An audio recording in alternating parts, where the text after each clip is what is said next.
तो चलो बच्चों स्टार्ट करते हैं। एक्चुअली में सही मायने में जैसा भी एनसीईआरटी है उसके हिसाब से तो तुम्हारा लेंस हो चुका है।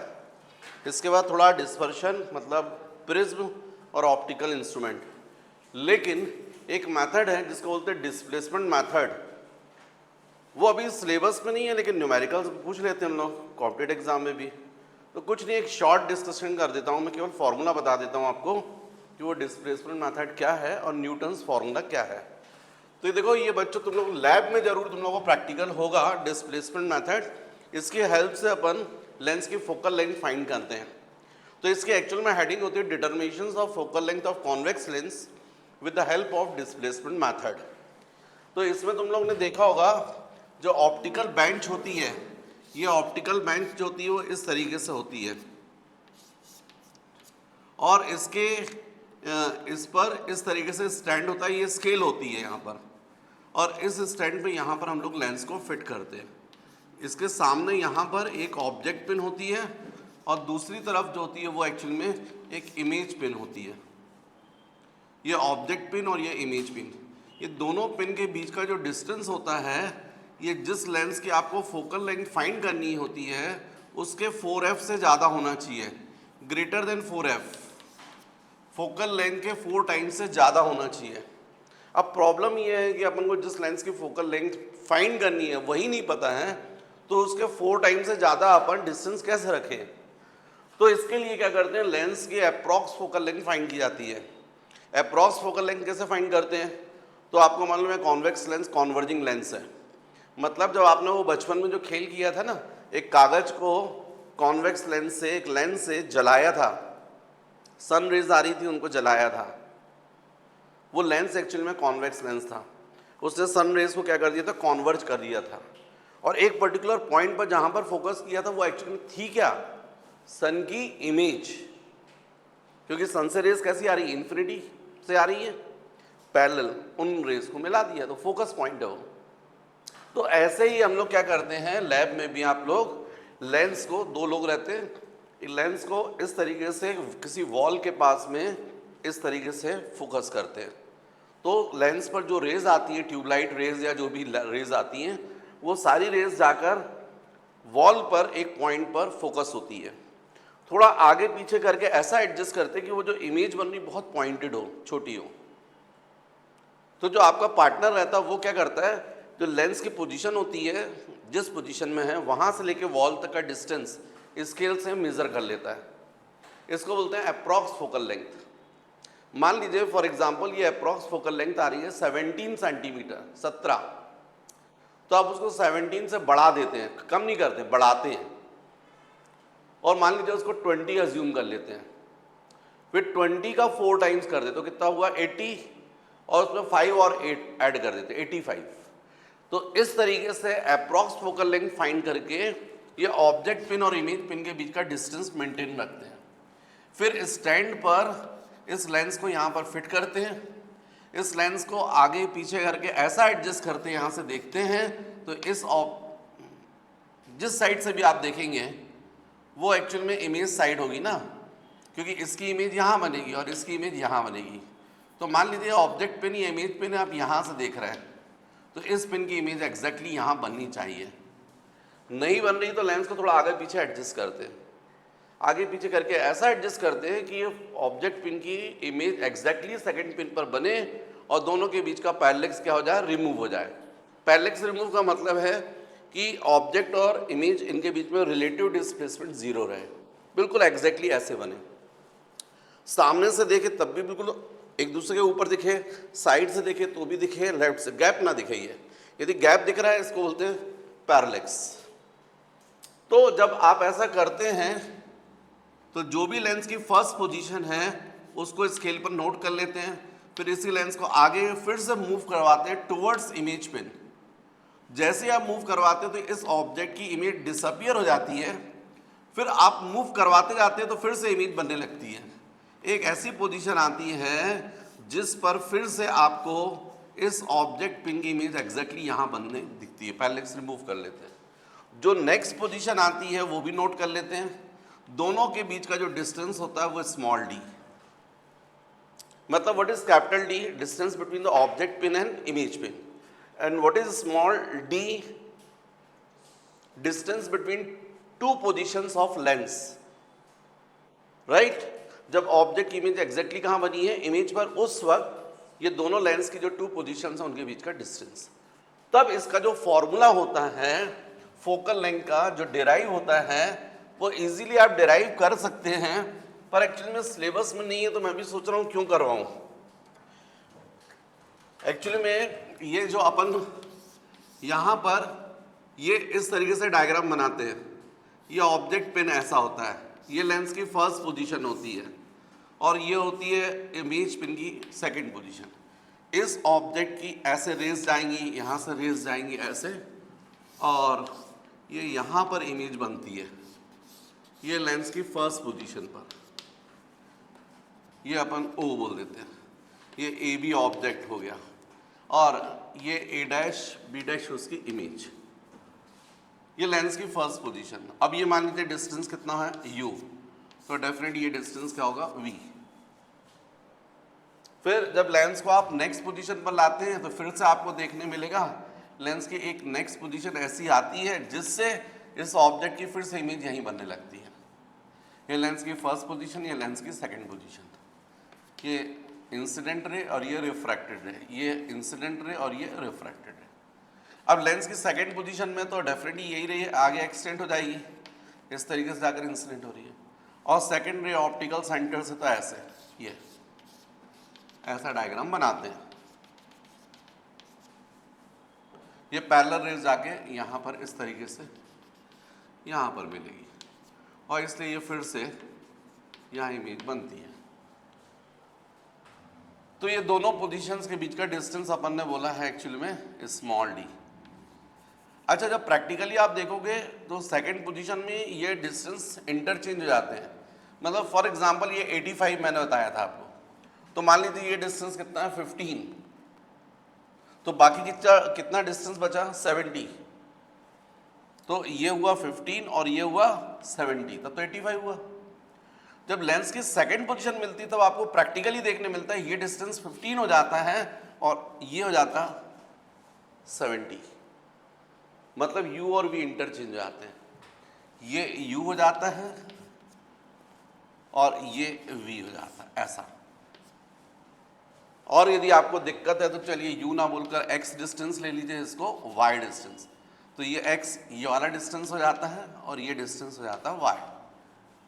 अब जैसा मैंने आपको समझाया, ऑब्जेक्ट पिन और इमेज पिन के बीच के डिस्टेंस को अपन कैपिटल D से बता रहे हैं और लेंस की टू पोजीशंस के बीच के डिस्टेंस को हम लोग स्मॉल d से बता रहे हैं.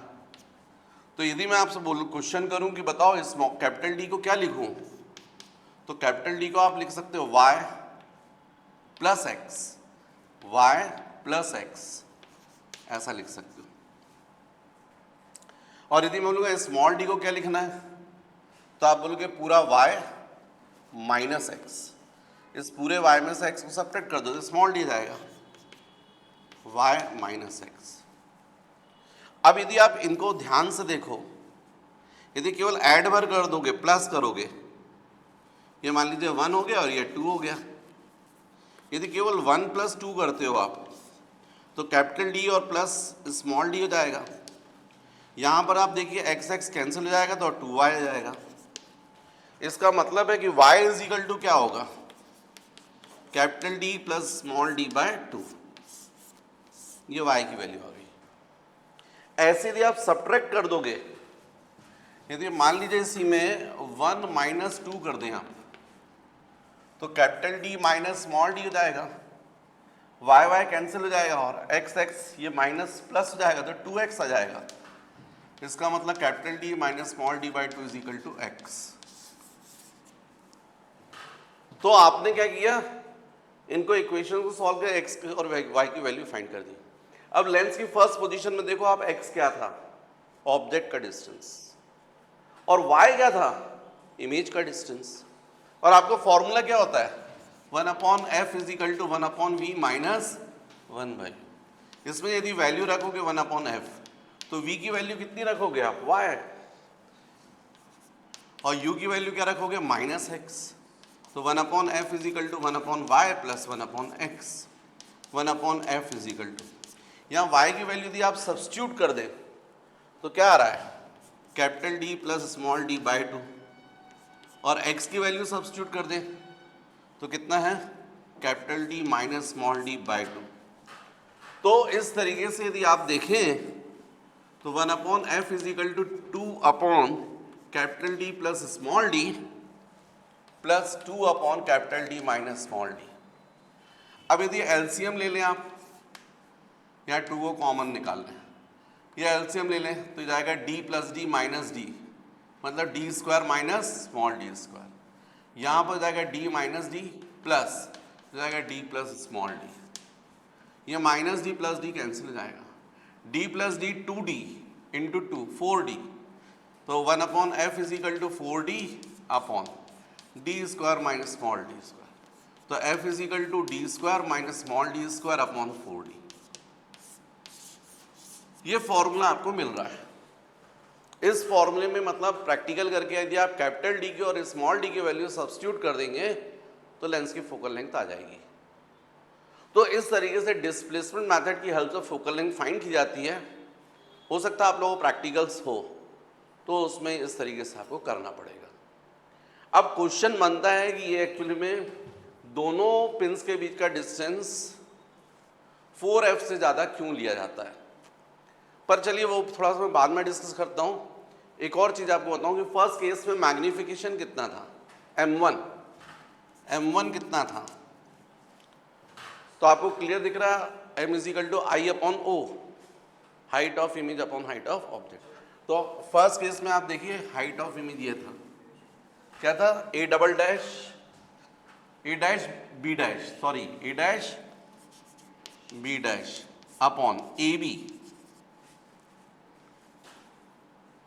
या यदि ये नहीं करना है आपको तो ऐसा भी कर सकते हो, m1 is equal to v, m का फॉर्मूला क्या होता है, v बाई यू, क्या होता है, v बाय यू। तो v की वैल्यू कितनी थी, y, u की वैल्यू क्या थी, x माइनस x। अब m2 यदि मैं बोलूँ second case m2 is equal to, तो फिर से आप बोलोगे v by u, distance of image upon distance of object. तो सेकेंड केस में देखो डिस्टेंस ऑफ इमेज कितना है, x, तो v की जगह क्या रख दोगे आप, x, और u की जगह क्या रख दोगे आप, माइनस y। यदि दोनों को हम लोग मल्टीप्लाई कर दें m1 इंटू m2, तो देखो क्या आएगा, y upon minus x into x upon minus y, x x cancel हो जाएगा, वाई वाई कैंसिल हो जाएगा, माइनस इंटू माइनस प्लस हो जाएगा। तो m1 m2 is equal to 1, मतलब m2 is equal to 1 upon m1। मतलब सेकेंड केस में मैग्नीफिकेशन कितना था, फर्स्ट केस का 1 बाई टाइम्स। मतलब फर्स्ट केस में इमेज बन रही थी इनलार्ज, 5 टाइम्स इनलार्ज बन रही थी, तो सेकेंड केस में वही इमेज कैसे बनेगी, डिमिनिश 1/5, इतना मैग्नीफिकेशन रिड्यूस हो जाएगा। अब जैसे ये आपको मैंने बताया, मैं एक और चीज़ आपको बोल रहा था कि दोनों पिन के बीच का डिस्टेंस हमेशा कैसा होता है, 4f से ज़्यादा होता है, क्योंकि क्या होता है यहाँ पर d की वैल्यू यदि आप 4f रख देते हो, आप क्रॉस मल्टीप्लाई करोगे तो क्या हो जाएगा, 4fd, इस फॉर्मूले में D square minus small D square, ये हो जाएगा। If capital D is equal to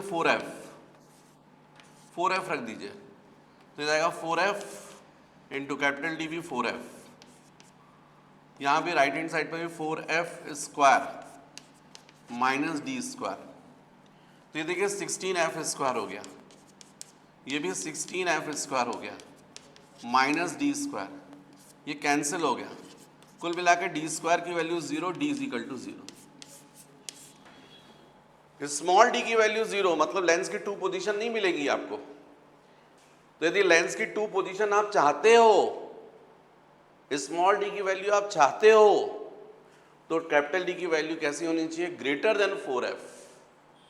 यदि 4f भी आप रखोगे तो फिर 2 पोजीशन नहीं मिलेगी, एक ही पोजीशन मिलेगी जिसमें ऑब्जेक्ट की इमेज एग्जैक्टली कहाँ बनेगी, और इमेज पिन पर, तो फिर प्रैक्टिकली नहीं कर पाओगे।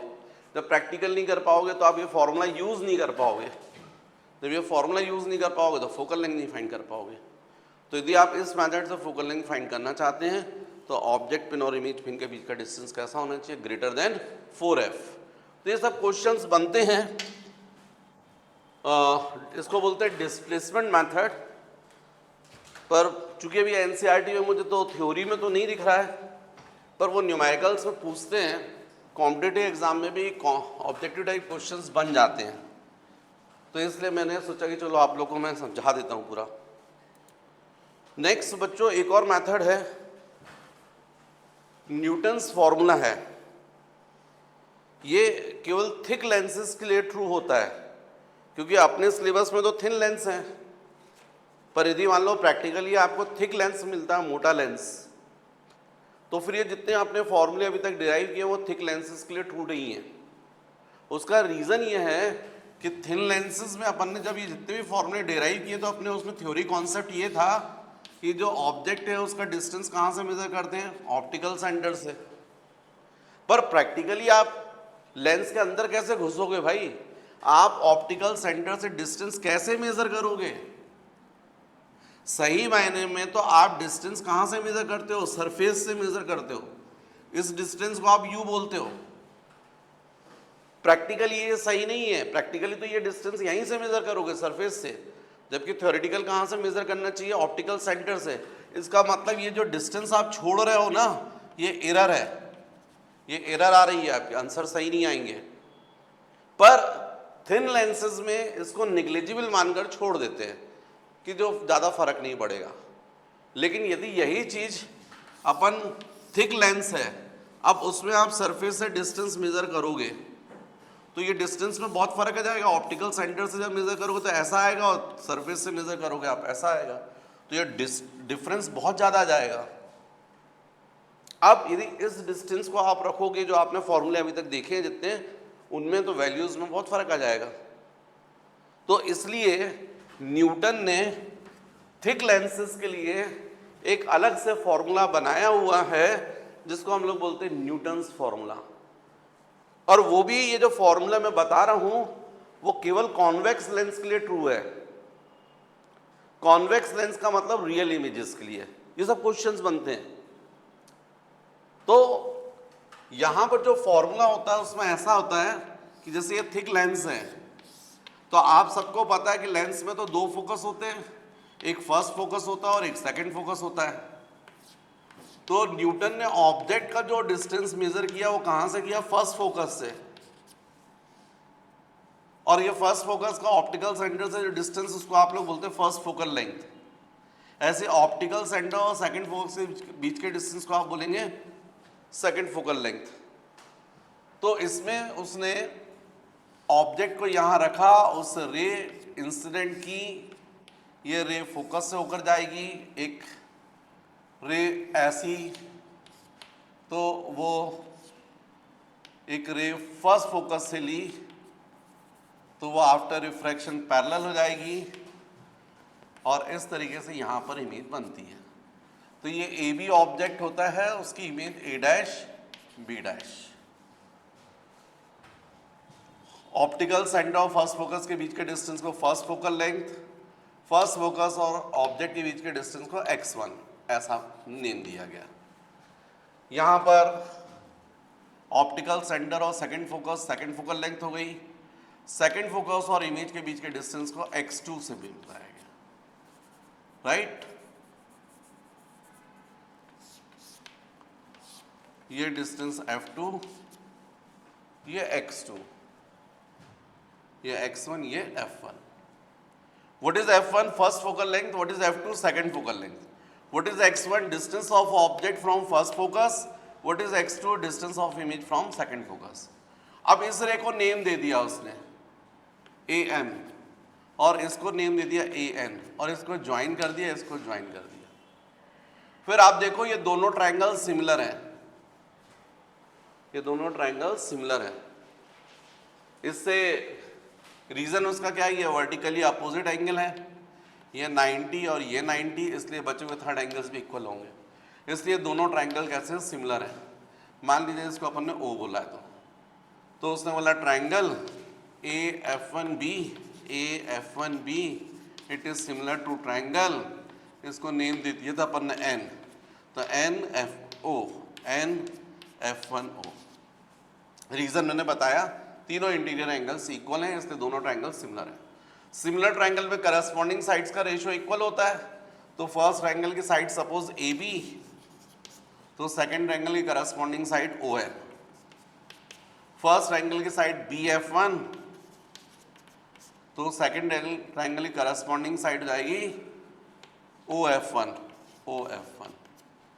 अब आपको पता है AB अपॉन ये ON जो है वो किसके इक्वल है, A डैश B डैश के, is equal to BF1 upon OF1, ये 1 आ गया। ऐसे ही उसने बोला सिमिलरली ये दोनों ट्राइंगल्स भी सिमिलर हैं, रीजन सेम है, क्योंकि ये दोनों opposite angle, vertically opposite angle, ये 90 और ये 90, और इसलिए बचे हुए थर्ड एंगल्स भी इक्वल होंगे, इसलिए दोनों ट्राइंगल भी सिमिलर होंगे। फिर सिमिलर ट्राइंगल में करस्पॉन्डिंग साइड्स का रेशियो इक्वल होता है, तो इस ट्राइंगल की साइड ले ली MO, तो सेकंड ट्राइंगल की corresponding side A dash B dash. First triangle की साइड OF2, तो सेकंड ट्राइंगल की corresponding side F2 B dash. अब MO को देखो आप AB के इक्वल है, पैरेलल रही थी ना, तो यहां पर लिख सकते हैं AB upon A dash B dash is equal to OF2 upon F2 B dash. ये सेकंड आ गया। By 1 into left hand side equal है, तो राइट हैंड साइड्स भी इक्वल होंगे, तो by 1 and 2 BF1 upon OF1 is equal to OF2 upon F2 B dash. अब values रख दीजिए, तो what is BF1 x1, what is OF1 f1 first focal length, OF2 f2 and F2 B dash x2। इसमें जब आपने ये वाला distance रखा था तो इंसिडेंट रे के अपोजिट है, इसलिए नेगेटिव होना चाहिए था, तो माइनस x1 और माइनस f1, तो यहाँ माइनस x1 माइनस f1, तो माइनस माइनस कैंसिल हो जाएंगे। अब क्रॉस मल्टीप्लाई कर दोगे तो आपका ये फॉर्मूला आएगा x1 x2 is equal to f1 into f2, मतलब f1 इंटू f2। यही फॉर्मूला जो होता है बच्चों न्यूटन्स फॉर्मूला है, इसी को बोलते हैं न्यूटन्स फॉर्मूला। अच्छा एक और चीज है ना, देखो suppose second focal length f, तो फर्स्ट फोकल लेंथ क्या होगी माइनस f, क्योंकि आपको लेंस के लिए मालूम है f2 इज इक्वल टू क्या होता है f1, f2 is equal to minus of f1, तो यदि f2 f होगा तो f1 कितना होगा माइनस f। यदि इनको यहां पर सब्स्टिट्यूट कर दोगे तो x1 x2 is equal to minus f into f, x1 x2 is equal to minus f square. अब यहाँ माइनस साइन को आप निगलेक्ट कर सकते हैं, क्योंकि माइनस साइन केवल ये बता रहा है कि f1 और f2 जस्ट एक दूसरे के अपोजिट है। यदि आप इसको इग्नोर कर देंगे तो f square is equal to क्या जाएगा x1 इंटू x2, तो f is equal to root over x1 into x2। तो ये न्यूटन्स फॉर्मूला है, ये और ये। इसमें ध्यान रखिए f1 का मतलब फर्स्ट फोकल लेंथ, f2 मतलब सेकंड फोकल लेंथ, x1 मतलब distance of object from first focus and x2 distance of image from second focus, right.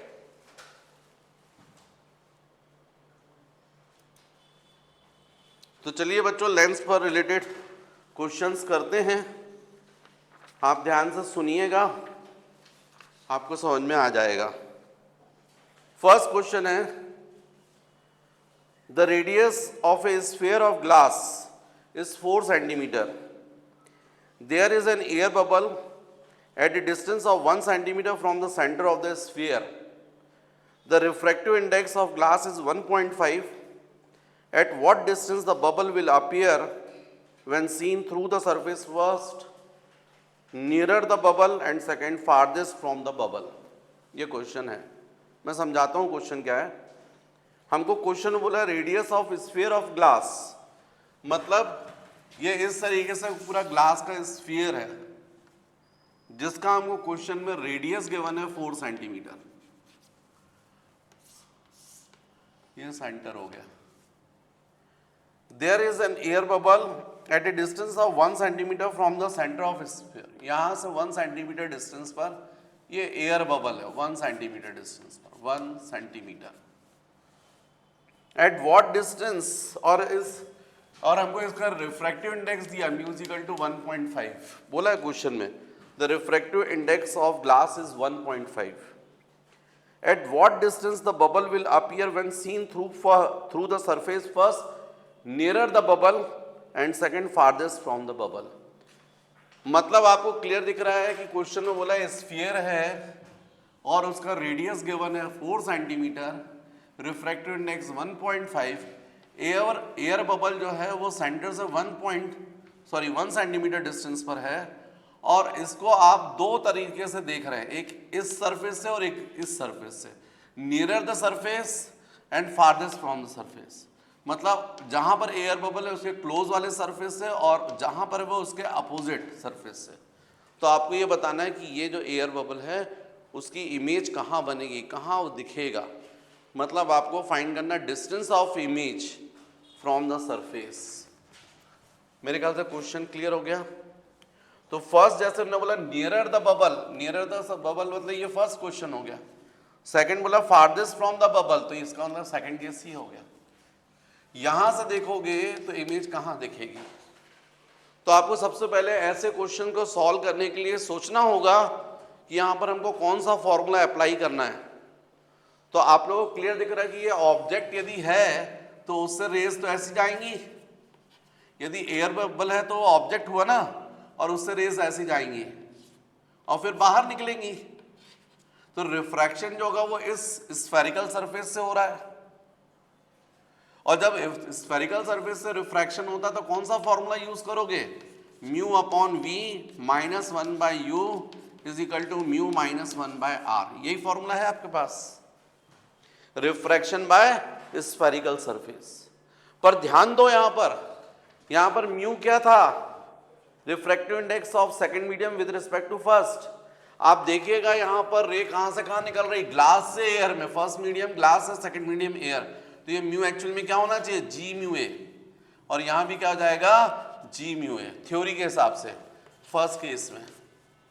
और सबको आपको पता है जी म्यू ए का मतलब क्या होता है, 1/a म्यू जी, क्योंकि क्वेश्चन में हमको ग्लास का रिफ्रैक्टिव इंडेक्स दिया, मतलब a म्यू जी की वैल्यू गिवन है, तो हमने इसको कन्वर्ट कर लिया 1/a mu g upon v, तो हमको फाइंड करना minus 1/u। What is u, distance of object from spherical surface. ये पोल हो जाएगा यहां से डिस्टेंस, तो आपको मालूम है ये सरफेस और सेंटर के बीच का डिस्टेंस क्या है, 4 सेंटीमीटर। रेडियस बोल कितना बोला है, 4। यदि ये 4 है और ये 1 सेंटीमीटर, तो ऑब्जेक्ट का सरफेस से डिस्टेंस, पोल से डिस्टेंस कितना हो गया, 3 सेंटीमीटर। और कैसा लोगे, इंसिडेंट रे के अपोजिट, तो कैसे लोगे आप, माइनस। आप समझ रहे हैं ना, u कितना होगा, 4 - 1 3, इसलिए मैंने डायरेक्ट 3 लिख दिया है। फिर से देखिए जी म्यू ए को फिर से क्या लिखोगे आप, 1/a mu g, by principle of reversibility वो यूज कर रहे हो आप, -1 upon r। What is r, radius of curvature. तो आपको क्लियर है सरफेस से सेंटर का डिस्टेंस, ऐसा लोगे आप, इंसिडेंट रे के अपोजिट, तो -4। मैंने वैल्यूज रख दी हैं, और थोड़ा सा बचा है, तो ये a म्यू जी की वैल्यू भी अपन रख दें 1.5, या पहले अपन दोनों तरफ मल्टीप्लाई कर देते हैं, a म्यू जी से मल्टीप्लाई कर देते हैं। तो यदि मल्टीप्लाई करोगे तो जाएगा a mu ji into 1/a mu g upon v, minus minus plus, फिर इसमें भी मल्टीप्लाई होगा a म्यू जी अपॉन 3, इसमें भी मल्टीप्लाई होगा a mu ji into 1/a mu G. अच्छा, कुछ स्टूडेंट्स सोचते हैं क्यों कर रहे हैं सर आप, अरे वो सॉल्व करने में आसान आएगा, क्योंकि एक ही बात है, या तो आप एलसीएम ले लो, या फिर ऐसे मल्टीप्लाई कर दोगे तो थोड़ा इजी हो जाएगा। तो दोनों साइड मैंने a म्यू जी से मल्टीप्लाई कर दिया, तो ये 1 अपॉन जो दिख रहा है ना वो कैंसिल हो जाएगा। और जब यहां भी मल्टीप्लाई किया तो इसमें भी करोगे minus a mu g upon -4। ऐसा करने से फायदा ये मिले, ये कैंसिल हो गया, ये भी कैंसिल हो गया। तो सीधे सीधे आपके पास क्या बचा, फिर सीधे सीधे बचा 1 upon V plus a mu G by 3। a mu G की वैल्यू कितनी 1.5, तो 1.5/3 इज इक्वल टू, यहां पर हो जाएगा 1 माइनस, फिर से a म्यू जी की वैल्यू 1.5 डिवाइडेड बाय -4। देखिए इक्वेशन में गौर से, एक सिंगल अननोन बचा v निकल आएगा। 3 से यदि इसको डिवाइड करते हैं तो ये 0.5 हो जाएगा। 1 upon v is equal to, यहाँ कितना है बच्चों 1 माइनस 0.5 मतलब -0.5 बाय -4, और इसको ट्रांसफर करोगे राइट साइड तो -0.5 है ना। 0.5 का मतलब 1/2, ये minus minus cancel, 1/v is equal to 0.5 बाहर निकाल लिया तो 1/4 -1, 1 upon v is equal to 0.5 into, ये कितना हो जाएगा 1 -4/4 -3/4, इसका मतलब 1 upon v is equal to 0.5 मतलब 1/2, 2 इसके साथ मल्टीप्लाई जाएगा -3/8, मतलब v is equal to -8/3, v is equal to -2.6267, इतना आ रहा है आंसर। नेगेटिव, नेगेटिव मतलब कहाँ बन रही इमेज, इंसिडेंट रे के अपोजिट। कहाँ दिखेगी, यहां पर क्लोज और क्लोज दिखेगी। ऑब्जेक्ट कहां पर है 3 पर, लेकिन इमेज कहां बनेगी, पोल से कितने डिस्टेंस पर 2.67 और क्लोज दिखेगा। तो इसमें जो आंसर होना चाहिए वो होना चाहिए -2. अब सेकंड बोला है यहां से फारदेस्ट सरफेस से, तो उसमें भी आपको वैसा ही, जैसा ये किया अपन ने वैसे ही करेंगे, सेम वैसा ही करेंगे सब कुछ। अभी फॉर्मूला भी वही लगेगा कि रिफ्रैक्शन भी आप जब यहां से देखेंगे ना तो ये ऑब्जेक्ट से ऐसी रेज आएंगी, ऐसी यही बाहर निकलेंगी ग्लास से एयर में, सब कुछ सेम रहेगा। Mu upon v -1/u, mu -1/r। Mu मतलब क्या हो जाएगा g म्यू ए हो जाएगा, ये भी क्या हो जाएगा g mu A. g mu A मतलब आप समझ गए 1 अपॉन a म्यू जी, इसका मतलब 1 अपॉन 1.5। v तो आपको फाइंड करना है, u कितना होगा, तो देखो यहां से पोल से डिस्टेंस ये 4 तो ये दिख रहा है और 1 और 5, तो u की वैल्यू कितनी जाएगी -5। -5 क्यों बोल रहा हूं मैं, क्योंकि ये इंसिडेंट रेस ऐसे आएंगे और डिस्टेंस आप पोल से मेजर कर रहे हैं, ऐसा मेजर कर रहे हैं इंसिडेंट रे के अपोजिट, इसलिए नेगेटिव रहेगा। और r की वैल्यू -4, सब्स्टिट्यूट कर दीजिए आंसर आ जाएगा 1 upon 1.5 upon v -1 upon u -5, 1 upon 1.5 -1 upon r -4। 1.5 से मल्टीप्लाई कर दो, 1.5 से दी बोथ साइड्स को मल्टीप्लाई करोगे तो यहां पर हो जाएगा 1.5 into 1 upon 1.5 by v, minus minus plus हो जाएगा 1.5/5, ये हो जाएगा 1.5 into 1 upon 1.5 minus 1.5 divided by -4। ये कैंसिल हो गया, ये भी कैंसिल हो गया, 1 अपॉन वी प्लस ये 0.3 हो गया, यहां पर 1 माइनस 1.5 का मतलब -0.5 अपॉन -4 कैंसिल हो गया। इसको सॉल्व कर लीजिए बच्चों, आंसर आ जाएगा 1/v is equal to 0.5/4 -0.3। LCM आएगा 4 कर सकते हो, 4 कर लीजिए, एलसीएम 4 कर लीजिए, तो 1/v is equal to 0.5 minus 4 LCM, तो यह 1.2 डिवाइडेड बाय 4 हो जाएगा।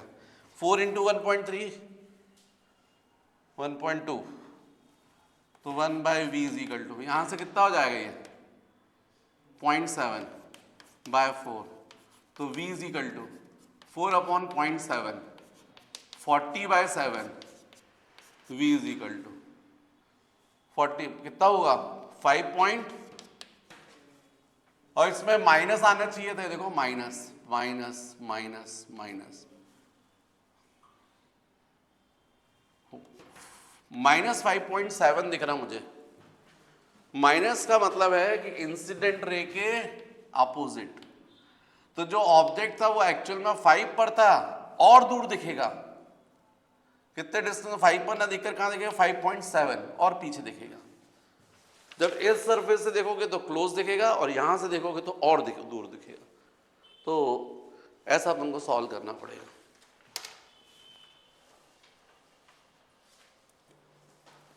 नेक्स्ट क्वेश्चन बच्चों, question number 3। A lens made of glass having refractive index 1.5 has a focal length of 50 centimetre in air. What will be its focal length if it is immersed in a liquid of refractive index 1.2? मतलब इस question में हमको given है जो lens है वो glass का बना हुआ है और उसका रिफ्रैक्टिव इंडेक्स है 1.5 और इस लेंस की जो फोकल लेंथ है एयर में वो है 50 सेंटीमीटर। यदि हम इसी लेंस को किसी लिक्विड में जिसका रिफ्रैक्टिव इंडेक्स हमको गिवन है 1.2 तो उसमें इमर्स करते तो फोकल लेंथ हमको फाइंड करना है। ये है क्वेश्चन। क्वेश्चन में हमको क्या बोला गया है, a lens made of glass having refractive index 1.5 has a focal length of 50 centimetre in air. What will be it's focal length if it is immersed in a liquid of refractive index 1.2। तो बच्चों इसके लिए मैंने formula आप लोगों को derive करवाया था, factors affecting the focal length of a lens, उस पोर्शन में FL upon FA focal length in liquid upon focal length in air. FL upon FA is equal to A mu G -1 into A mu L upon A mu G minus A mu L। ये formula derive करवाया था। देखो उस पर base question बन गया। Focal length find करना in liquid FL, air में हमको क्वेश्चन में गिवन है 50। जो लेंस है वो ग्लास का, उसका रिफ्रैक्टिव इंडेक्स 1.5 -1, लिक्विड में refractive index 1.2 upon 1.5 minus 1.2। Solve करोगे आंसर आ जाएगा FL upon 50 is equal to, ये जाएगा 0.5 इंटू 1.2 डिवाइडेड बाय 0.3, 1.5 माइनस 1.2 0.3। ये दोनों पॉइंट्स को अपन अलग कर देते हैं तो FL upon 50 is equal to 0.5 into ये वाला 1 पॉइंट और ये अलग कर देते हैं 12/3। 3 से कितना हो गया ये 4, तो FL is equal to 0.5 into definitely 50 into 4 200, 200 into 0.5 100 answer. तो लेंस की जो फोकल लेंथ है 50 सेंटीमीटर एयर में है, लेकिन यदि आप ऐसे लिक्विड में इमर्स करते हैं जिसका रिफ्रैक्टिव इंडेक्स 1.2 है तो उसमें फोकल लेंथ हो जाएगी 100 सेंटीमीटर। फिर next question number 5th question है, an object is situated at 20 centimeter on the left of a convex lens of focal length 10 centimeter. Another convex lens of focal length 12.5 centimeter is placed at a distance of 30 centimeter on the right of the first lens. Find the position and magnification of the final image. State also the nature of the image. मतलब यदि इस question को ध्यान से आप देखें तो हमको क्वेश्चन में बोला गया है एक लेंस ये और एक और लेंस को यहाँ रखा गया है। तो क्वेश्चन में बोला है an object is situated at 20 centimetre on the left of the convex lens, यहां पर, यहां ऑब्जेक्ट को रखा है 20 सेंटीमीटर डिस्टेंस पर।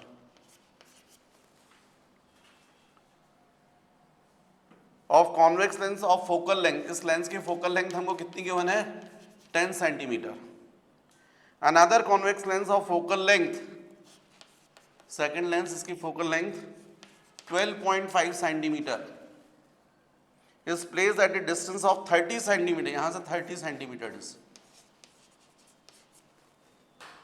on the right of the first lens. Find the position and magnification of final image and state also the nature of image.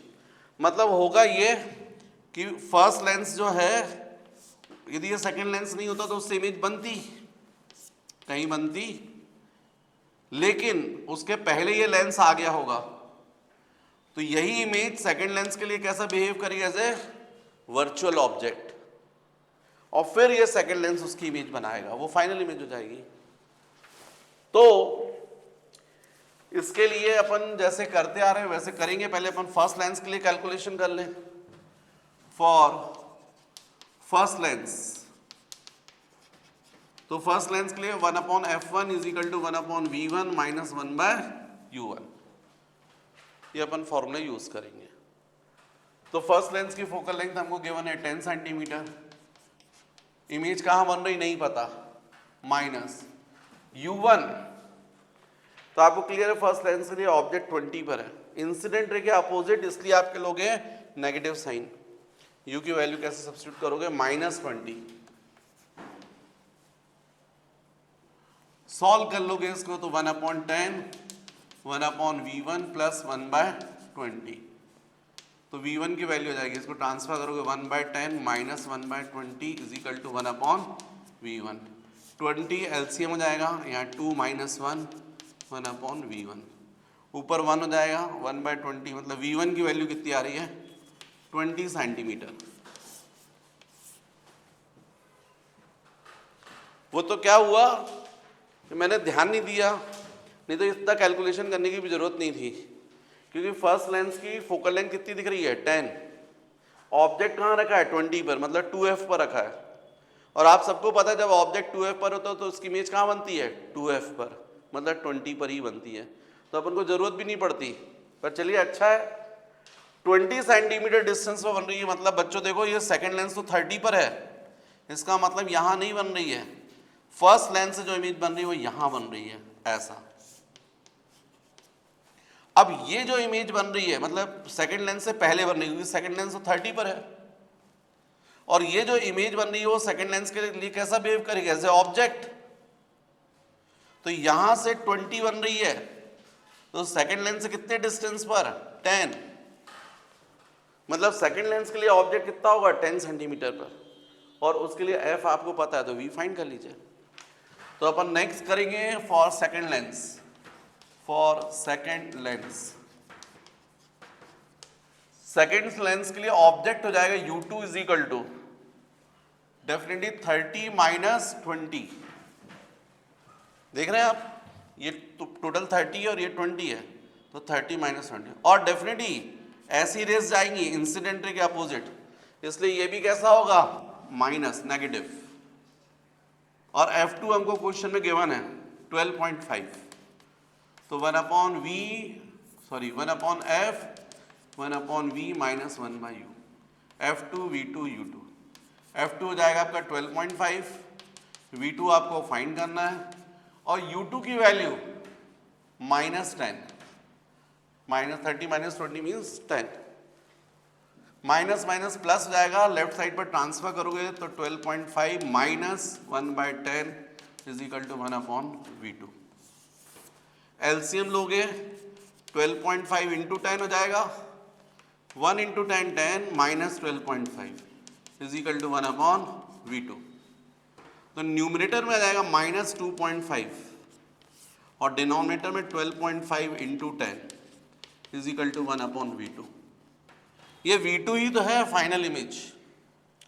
तो अब इसको आप सॉल्व करोगे तो v2 is equal to 12.5 into 10 divided by -2.5, तो यदि ये पॉइंट आप हटा देते तो 125/25 हो जाएगा। 125/25 मतलब 5 हो जाएगा। 5 × 10 50। तो कुल मिलाकर आंसर आ जाएगा -50। -50 का मतलब है इंसिडेंट रे के अपोजिट। तो आप जरा देखें यहाँ ध्यान से, ये इंसिडेंट रे ऐसी जा रही है इसके अपोजिट, सेकंड लेंस से 50 सेंटीमीटर डिस्टेंस पर। तो 30 तो ये दोनों के बीच का डिस्टेंस और 20 पर ऑब्जेक्ट। इसका मतलब जहां ऑब्जेक्ट है वहीं पर इमेज बनेगी। इसका मतलब सेकंड लेंस कैसी इमेज बना रहा है? वर्चुअल। कैसी बना रहा है? Virtual, same side. जब भी ऑब्जेक्ट की साइड इमेज बनेगी तो क्या बोलोगे? वर्चुअल। ऑब्जेक्ट के अपोजिट साइड बनेगी तो रियल। तो नेचर में जो आएगा वो आएगा वर्चुअल इमेज। कितने डिस्टेंस पर? Same place as object. Magnification हमसे पूछा है, इनने हमसे मैग्निफिकेशन भी शायद पूछा है। क्वेश्चन नंबर कौन सा क्वेश्चन? 5th नहीं, केवल हाँ पूछा है, find the position and magnification of the final image, state also the nature of the image. तो बच्चों पोजीशन तो 50 सेंटीमीटर हो गई at the same place of object. Nature बताने से पहले मैग्निफिकेशन निकाल लो तो फिर आपको ज़्यादा अच्छा रहेगा। तो मैग्निफिकेशन जब होता है दो लेंस से तो हम लोग m = करते हैं m1 × m2। तो m = m1 कितना है? m1 के लिए आपको पता है v/u, v1/u1, और इसके लिए जाएगा v2/u2। तो v1 कितना है? 20, ये भी कितना है? 20 माइनस इंटू v2 है बच्चों -50 और u2 कितना है? -10। तो आप देखो यहां पर ये कैंसिल हो गया, 20 कैंसिल हो गया, ये कैंसिल हो गया। मैग्निफिकेशन आ रहा -5। माइनस का मतलब तो इन्वर्टेड, मतलब जो एक्चुअल में इसका मतलब क्या हो रहा होगा आप समझें। ये जो है ना, फर्स्ट ऑब्जेक्ट से रियल इमेज बन गई, फर्स्ट लेंस से इन्वर्टेड, फिर ये सेकंड लेंस ने इसी को क्या किया है, इमेज को ऐसा निकाला होगा, ऐसा गया होगा, और फिर ये जो पीछे जो इमेज बनी होगी यहां बनी होगी ऐसी सेम प्लेस पर, ओरिजिनल ऑब्जेक्ट से के इन्वर्टेड 5 टाइम्स, लेकिन इन्वर्टेड। तो आंसर आपका क्या होगा अब आप समझिए, virtual, inverted and equal in size, ये आंसर होगा नेचर के लिए। वर्चुअल, इन्वर्टेड, इरेक्ट नहीं होगा, इन्वर्टेड होगा, क्योंकि सेकंड लेंस ने क्या किया, इस ऑब्जेक्ट, सेकंड के लिए जो ऑब्जेक्ट था उसके लिए कैसी थी ये, इरेक्ट, लेकिन ओरिजिनल ऑब्जेक्ट के लिए कैसी थी, इन्वर्टेड। तो नेचर होगा वर्चुअल, इन्वर्टेड एंड इनलार्ज, क्योंकि 5 टाइम्स बन रही है, मैग्निफिकेशन 5 आया है। कॉपी कर लीजिए।